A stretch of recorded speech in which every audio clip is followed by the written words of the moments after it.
Welcome to ComSpark TV. We're coming to you live today from Indianapolis, Indiana. My name is Jeff Teeter, and I'm on the Executive Host Committee at ComSpark, and today I'll be the guest interviewer. We're here today with Marc Yoder, who is the Vice President of Global Technology at Heartland Food Products Group. Welcome, Marc. Thank you. Hey, Marc, let's get started at a high level. In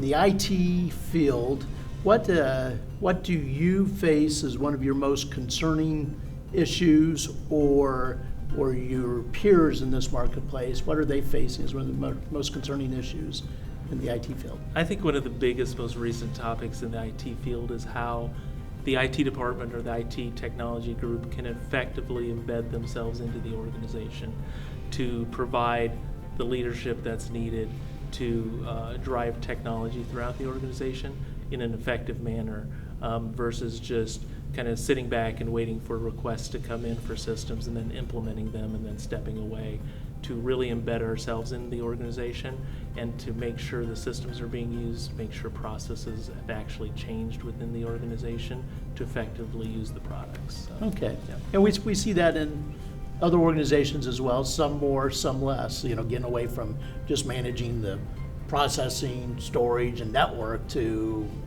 getting integrated into the business. Can you give us an example of how you're doing that?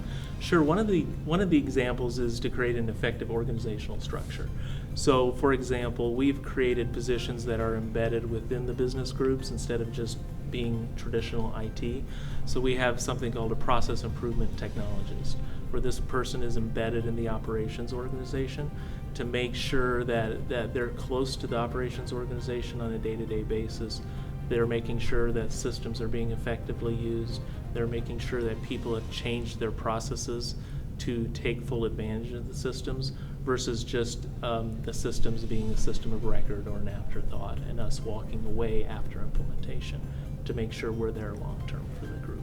Okay. So as I hear you're getting more integrated into the business function of your organization, do you become more reliant on third parties then for some of the traditional roles in IT?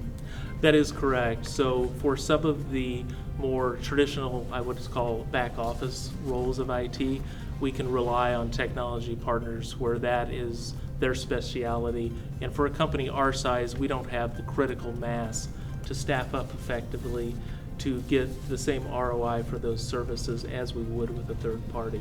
But the key to doing that is to have trusted vendor partnerships and to have your leadership within the IT team be able to effectively manage vendors, to have that skill set beyond just the IT leader, to push those vendor management skills deeper into the organization so they can use these services as an extension to make themselves successful. Yeah, everybody's having to take on new roles with right. respect to that. That's right. The as you engage with that as a service model, some people refer to that as cloud, in some definitions. Yes. Did you have a specific example of an application or a service that you've deployed to that model? For us, it's the infrastructure side of IT that we've really gone heavy into that. So we have partners in the care and feeding of our server storage and backup. We have partners in security management and security oversight. We have partners in our traditional networking activities. For a company our size, we don't have the critical mass that we need with internal headcount to be able to have an effective security oversight group or an effective different groups within the infrastructure team. It would cost us a lot more to do that versus just going out to a partner that can provide us a portion of those services that have a deeper breadth of knowledge that we can draw on when needed. Which is one of the case examples Right. of why to use those kind of things. Yeah. So let's just as we wrap up our questioning here, look into the future, say 2 to 5 years. How do you see your we'll use the word cloud since we brought that up earlier, like cloud deployment strategy moving? More, less, on-prem, off-prem? I would say more, but probably not what we consider the traditional cloud, which is the AWS or the Azure. I think some of those models you have to be very careful with, because I like to call them, sometimes they're the Hotel California model. They're easy to get in, but they're hard to leave. Okay. And they're designed like that. I've But heard that before. they're very effective. They're very effective at what they do. But as an IT leader, you have to be careful not to paint yourself into a corner for future flexibility.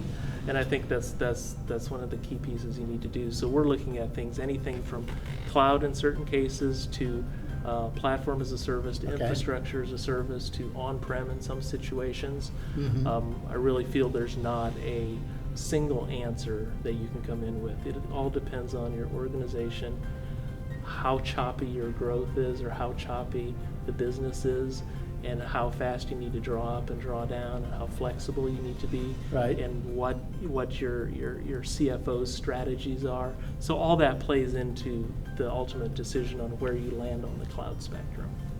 Okay. Well, yeah, it's an exciting future for us in the IT industry. It isn't is, it? it is, it Yeah. absolutely is. Well, hey, listen, we'll call that a day. Thanks for joining us. Again, Mark, appreciate your time. Thank you. Marc Yoder from Heartland Food Products Group. And if you want more information, please go to ComSpark.tech. Thank you.